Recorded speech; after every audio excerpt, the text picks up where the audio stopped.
The frozen corpse had been a strong man once. Picture this, December 1821, and trappers at Fort Raymond are making their grim discovery just 5 miles from what should have been safety. 5 miles, that's a distance you could walk in an hour on a pleasant spring day. But here's this man, his fingers still wrapped around a flintlock that couldn't save him from winter's merciless embrace. His rifle had become nothing more than a metallic tombstone, marking where hope finally surrendered to the brutal mathematics of survival. Now, when I say brutal mathematics, I mean exactly that. The Rocky Mountain fur trade operated on numbers that would terrify a modern accountant. For every 3 men who walked into those mountains when autumn painted the aspens gold, only 2 would stumble back out when spring finally loosened winter's stranglehold. Think about that ratio for a moment. Imagine if airlines operated with those statistics, 1 in 3 passengers never making it to their destination. The public would shut down air travel overnight. But in the early 1800s, losing 33% of your workforce to winter was simply the cost of doing business in beaver country. The killing formula was elegant in its simplicity and horrifying in its implications. When temperatures plummeted to 30 below zero, and folks, that's cold enough to freeze spit before it hits the ground, a man's body demanded 5,000 calories daily just to maintain basic life functions. 5,000. To put that in perspective, that's equivalent to eating 8 modern Big Macs every single day just to avoid freezing to death. Your average modern office worker consumes maybe 2,000 calories on a heavy eating day. Traditional survival meant hauling 100-pound food caches through mountain passes that would challenge a modern pack mule. It meant maintaining constant fires that consumed entire forests and still barely kept the killing cold at bay. It meant praying, and I mean literally praying, that your supplies would last until the spring thaw transformed the white hell back into something resembling a world where human beings could actually survive. Into this frozen nightmare stepped a man who would change everything, though nobody knew it at the time. Jeremiah Coulter was a Virginia-born son of Scots-Irish settlers, carrying in his blood the stubborn resilience of people who had already survived one impossible journey across an ocean to reach America. At 30 years old, he possessed something more valuable than strength or courage.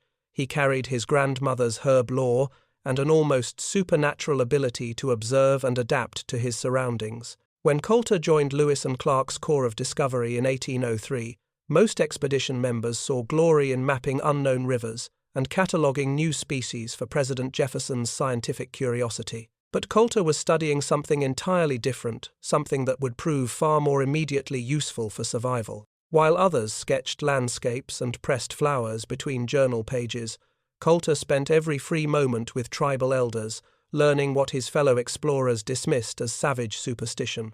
During that winter with the Mandan people and winter with the Mandans was serious business.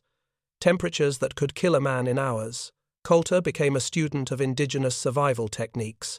The other expedition members huddled around fires, burning through their precious wood supplies and complaining about the cold. Coulter sat with old warriors and medicine women, learning how people who had survived on these plains for countless generations actually managed to stay alive when the world turned white and deadly. The moment that changed everything, the moment that would revolutionize human survival in extreme cold, came in 1807. Picture this scene. Coulter, captured by Blackfeet warriors who decided to have a bit of sporting fun with their prisoner. They stripped him naked, completely naked in freezing temperatures, gave him what they considered a sporting head start, and then began hunting him for sport across the frozen Montana wilderness. Any other white man would have died within hours. Naked, in below-zero temperatures, with painted warriors tracking him across 200 miles of terrain that could kill a fully equipped expedition. This was a death sentence wrapped in humiliation, but something extraordinary happened during those 7 desperate days of flight, something that no European had ever experienced or understood. Coulter discovered that extreme cold wasn't an enemy to be fought with brute force. It was a natural force that could be negotiated with, understood, even harmonized with. During those nights when he should have frozen to death, he learned to slow his breathing, dramatically reducing heat loss through his lungs. He discovered that certain mental states techniques the Crow warriors had tried to teach him, but he'd never fully grasped, could actually lower his body's temperature requirements. Most importantly, he observed how the animals survived, not through constant motion that burned precious calories, but through strategic stillness, through finding the exact spots where Earth's natural warmth created microclimates, through understanding that survival wasn't about overpowering winter, it was about becoming part of winter's rhythm. When Coulter stumbled into Fort Raymond 7 days later, frostbitten but impossibly alive, the other trappers had only two explanations: divine intervention or the kind of luck that happens once in 1,000 lifetimes. They bought him whiskey, slapped his back, and told stories about his miraculous escape that grew more elaborate with each telling. But Coulter knew differently. Those 7 days of running naked through a landscape that should have killed him had taught him something profound, something that no European had ever understood about surviving in extreme cold. He had learned that winter survival wasn't about overwhelming force, superior technology, or even adequate supplies. It was about harmony. It was about working with cold instead of against it. And here's where our story takes a turn that nobody could have predicted. Instead of returning to civilization to tell his tale and retire as a legend, Coulter made a decision that his fellow trappers thought was complete madness. He decided to spend the next 3 winters alone in the Yellowstone wilderness, perfecting these techniques that had saved his life. 3 winters. Alone. In country so remote and dangerous that even the most experienced mountain men traveled it only in large, heavily armed groups. Coulter was about to disappear into a frozen laboratory where he would either perfect the art of winter survival or become just another frozen corpse for the next trapping party to discover. When Jeremiah Coulter emerged from his 3-year wilderness immersion, he was no longer the same man who had walked into that frozen laboratory. Picture the scene at the 1810 rendezvous. These massive gatherings where mountain men, traders, and Native Americans came together to exchange furs, supplies, and tall tales. Here comes this wild-haired hermit, looking like he'd been wrestling with winter itself and somehow won. The other trappers expected stories. What they got instead was something that challenged everything they thought they knew about survival. While seasoned mountain men built their traditional log shelters, structures that leaked precious heat like water through a sieve, Coulter demonstrated something that seemed to defy the laws of physics: underground snow caves that maintained steady 40-degree temperatures without a single flame. Now, 40 degrees might not sound warm to you sitting in your climate-controlled environment, but when it's 30 below outside and you're maintaining that temperature differential without burning a single log, you're looking at revolutionary technology. Coulter had learned that snow, properly understood, wasn't just frozen water, it was one of nature's most effective insulation materials. But the real genius lay in the cave shapes he'd perfected. These weren't random holes dug in desperation. Coulter had discovered specific geometric principles that created thermal dynamics rivaling modern engineering. The entrance tunnel sloped downward, then curved upward into the main chamber, a design that trapped warm air while allowing carbon dioxide to vent naturally. Cold air, being heavier, would flow down and out through the entrance while body heat circulated in the upper chamber. It was elegant, it was effective, and it required no external fuel source whatsoever. But the technique that truly shocked his fellow mountain men was what Coulter called sleeping like the bear. This wasn't just about finding a warm place to rest. This was a complete physiological transformation that seemed to border on the supernatural. Coulter had learned to combine controlled breathing patterns borrowed from Crow meditation practices with specific body positions that reduced metabolic demands. The result? A man could survive on 500 calories daily instead of the usual 5,000. Think about those numbers for a moment. We're talking about reducing caloric needs by 90%. That's like taking a gas-guzzling truck that gets 10 miles per gallon and somehow making it run 100 miles on the same fuel. In a world where food was literally the difference between life and death, this wasn't just a technique, it was a complete revolution in the economics of survival. The pine bark bread that would eventually save thousands of lives required knowledge that took Coulter years to acquire from Shoshone women. And when I say knowledge, I mean precise, scientific understanding that would impress a modern nutritionist. The inner bark, had to be harvested from specific tree species at exact heights where the nutrients were most concentrated.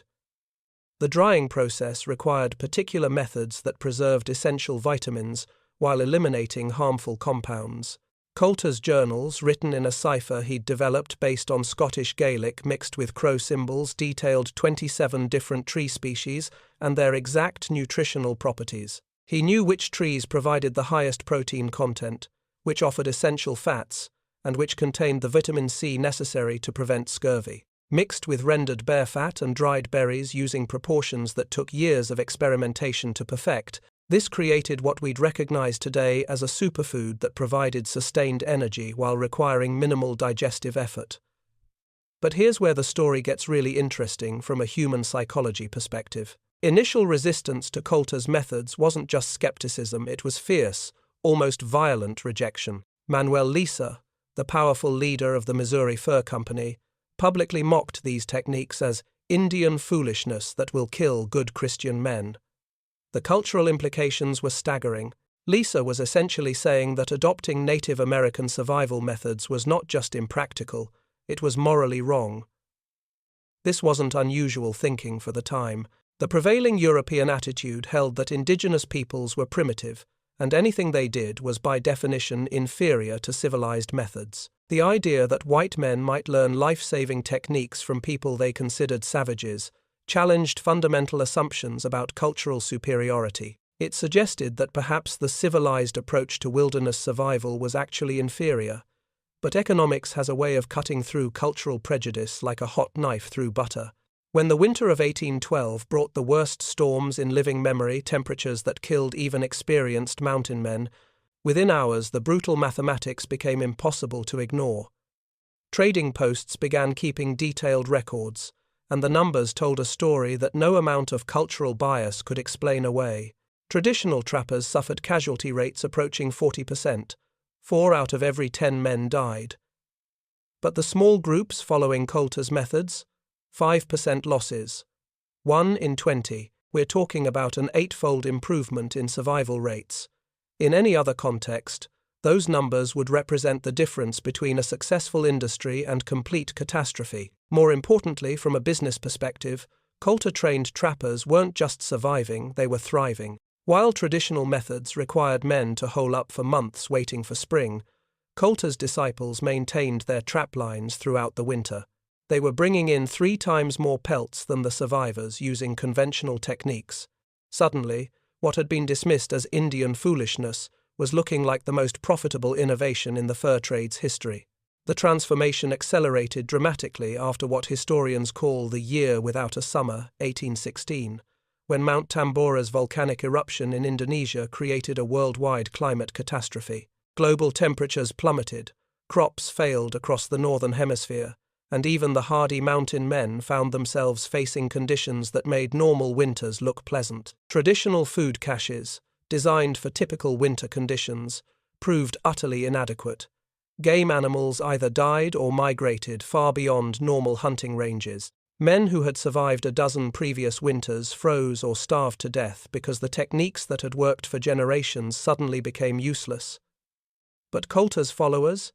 They survived on pine bark bread, winter-dormant edible roots that Coulter had catalogued during his 3-year immersion, and by achieving what he called winter mind, that semi-hibernation state, that reduced their caloric needs to almost nothing.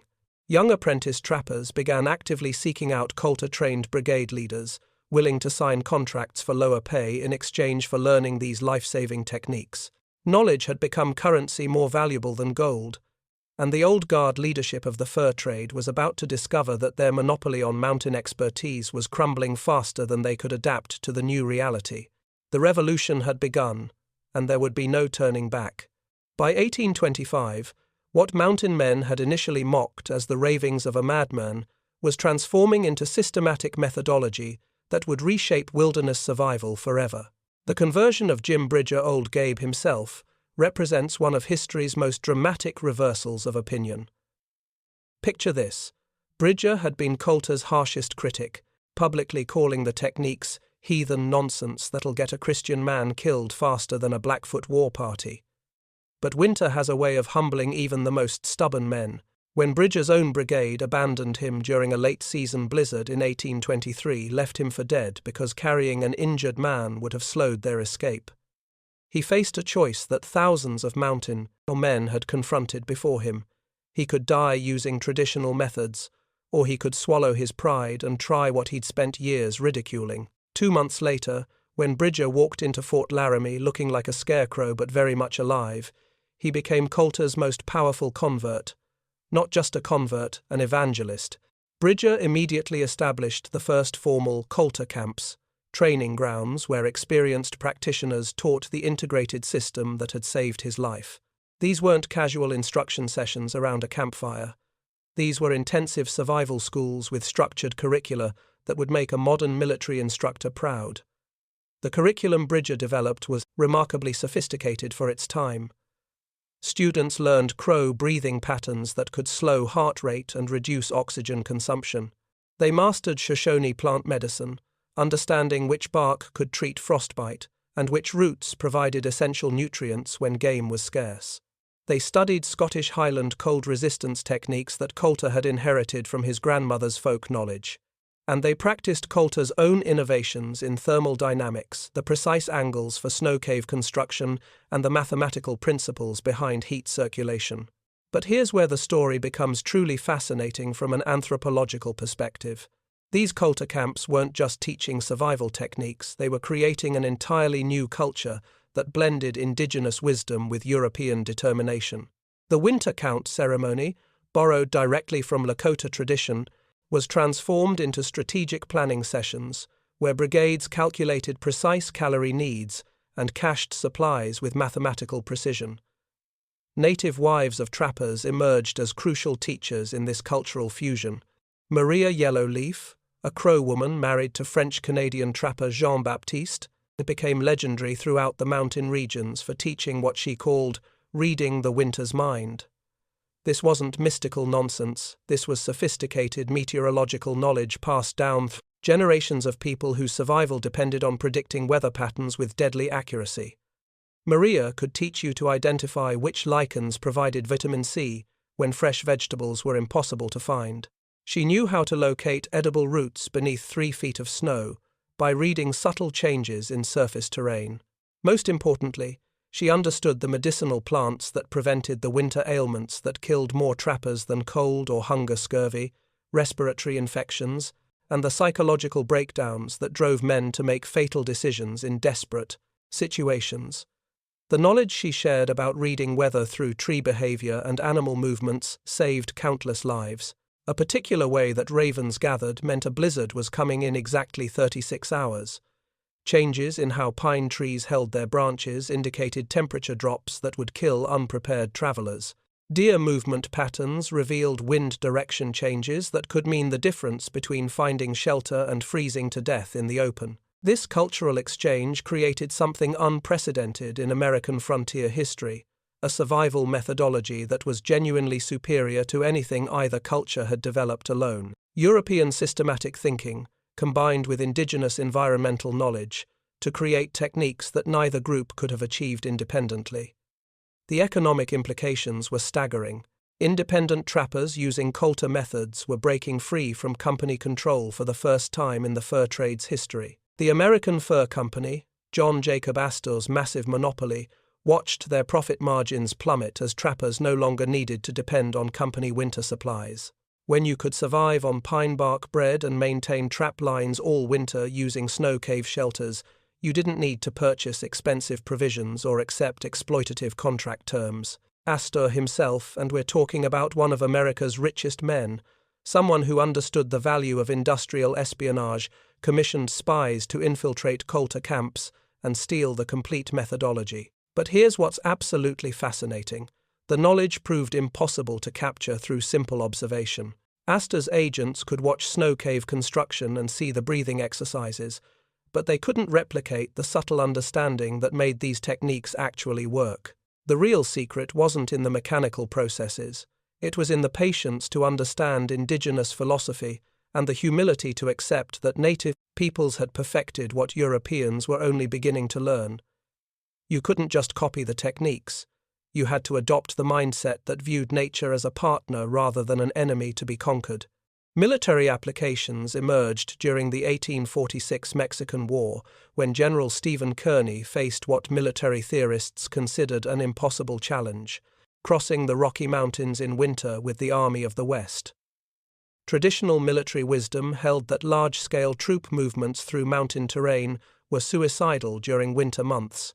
Armies simply didn't campaign in conditions that could kill soldiers faster than enemy bullets. But Kearny had recruited 50 Coulter-trained mountain men who taught his soldiers simplified versions of the survival techniques. The modifications were brilliant. They took complex indigenous knowledge and adapted it for large groups of men who couldn't spend years learning traditional methods. Soldiers learned basic snow shelter construction, calorie conservation through controlled activity levels, and the mental conditioning exercises that prevented panic in extreme conditions. While Santa Anna and his Mexican forces settled into winter quarters, confident that American troops would halt operations until spring, Kearny's army maintained combat effectiveness at 10,000 feet elevation in January. The strategic surprise was complete. Mexican commanders simply couldn't believe reports of American forces operating in conditions that should have rendered military action impossible. The psychological impact was as important as the tactical advantage. Kearny's troops weren't just surviving extreme conditions, they were functioning as an effective fighting force. They had achieved something that challenged fundamental assumptions about the limitations of military power in extreme environments. This success would plant seeds for military doctrine that extended far beyond the Mexican War, but even more importantly, it demonstrated that Coulter's techniques could be scaled up from individual survival to institutional application. The Mad Mountain Man's methods were about to become official government policy.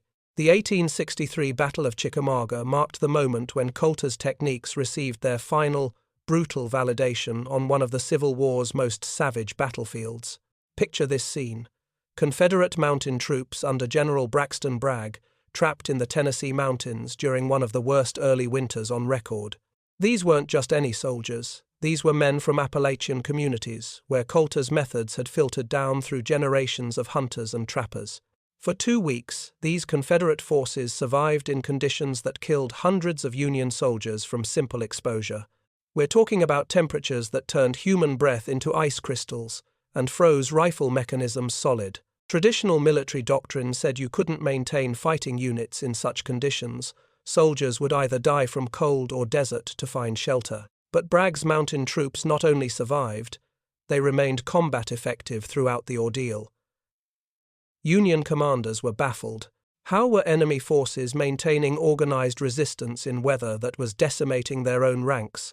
The answer lay in techniques that traced directly back to Coulter's 3-year wilderness laboratory 50 years earlier. These soldiers knew how to construct thermal-efficient shelters using minimal materials.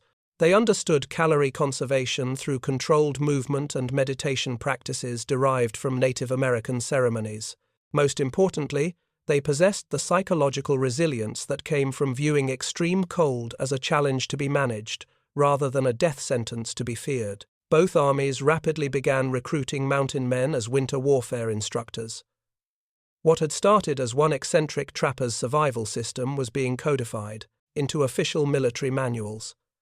The Coulter Protocol became standard operating procedure. Construct thermal-efficient shelters using specific geometric principles. Implement calorie conservation through reduced activity and controlled breathing.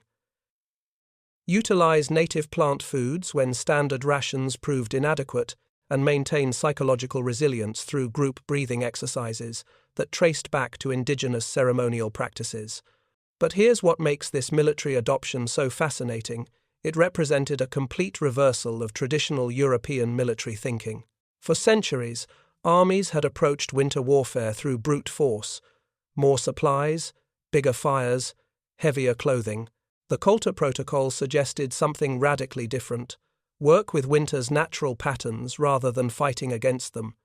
It was indigenous wisdom disguised as military innovation. By 1900, what had begun as one man's desperate survival techniques had evolved into formalized doctrine across multiple institutions. The U.S. Forest Service incorporated Coulter methods into ranger training programs. When Gifford Pinchot established the modern Forest Service, he specifically mandated that rangers learn traditional mountain survival techniques because government rescue operations were impossible in remote wilderness areas. Antarctic expeditions credited direct adaptations of Coulter's thermal shelter principles for successful polar exploration. Robert Falcon Scott's tragic expedition failed partly because they relied on traditional European approaches to extreme cold survival. But Roald Amundsen's successful South Pole expedition utilized modified versions of indigenous cold weather techniques that traced back through Coulter's documented methods. Theodore Roosevelt's conservation movement explicitly connected Coulter's respectful approach to wilderness survival with the broader need to preserve wild spaces for future generations. Roosevelt understood that Coulter represented something fundamentally American, the willingness to learn from indigenous peoples and adapt European thinking to New World realities. John Muir wrote that Coulter understood what we moderns forget, that nature is not conquered but joined. This philosophical connection wasn't accidental. Coulter's techniques required a fundamental shift in how people related to natural environments. Instead of viewing wilderness as hostile territory to be dominated through superior technology, practitioners learned to see it as a complex system that could be understood and cooperated with. This mindset would become central to American conservation thinking. Modern applications of Coulter's work would amaze the old mountain man. Special Forces units at the U.S. Army Mountain Warfare School in Vermont still begin winter training by studying Coulter's original journals, now declassified and translated from his Scottish Gaelic Crow cipher. These aren't historical curiosities, they're practical manuals for survival in extreme conditions that remain relevant 2 centuries later. Navy SEALs practice controlled hypothermia resistance using breathing techniques that trace directly back to Crow warrior traditions that Coulter documented during his captivity. The specific breathing patterns that saved his life during that naked run across Montana are now taught to America's most elite soldiers as standard survival training.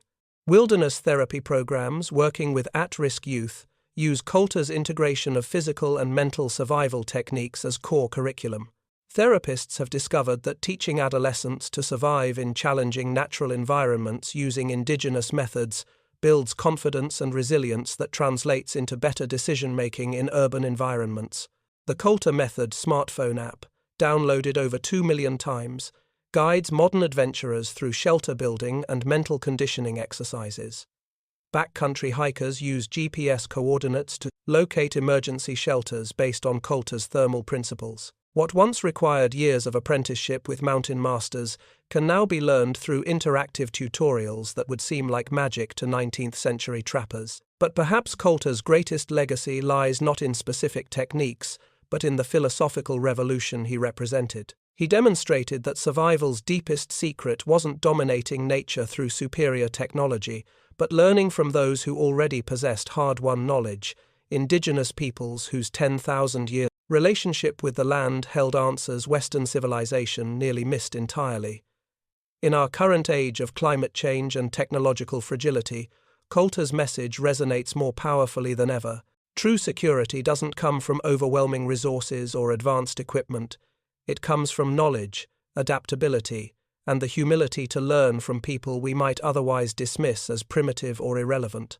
The Mad Mountain Man's final journal entry, written in 1813 just before he disappeared into the wilderness for the last time, proved remarkably prophetic. What the Crow grandmother taught me will outlive all the gold these mountains hold. He was right. The gold played out decades ago, but the knowledge he preserved and adapted continues to save lives 2 centuries later. Jeremiah Coulter died as he had lived alone in the mountains, probably during the winter of 1813. His body was never found, but his legacy had already spread far beyond any single man's mortality. He had proven that the difference between life and death in extreme conditions often came down to willingness to abandon cultural prejudices and learn from those who had already solved the problems you faced. In a world growing more uncertain and more connected simultaneously, that lesson remains as vital as it was when a naked man ran for his life across the frozen wilderness and discovered that survival was about joining the dance rather than fighting the music.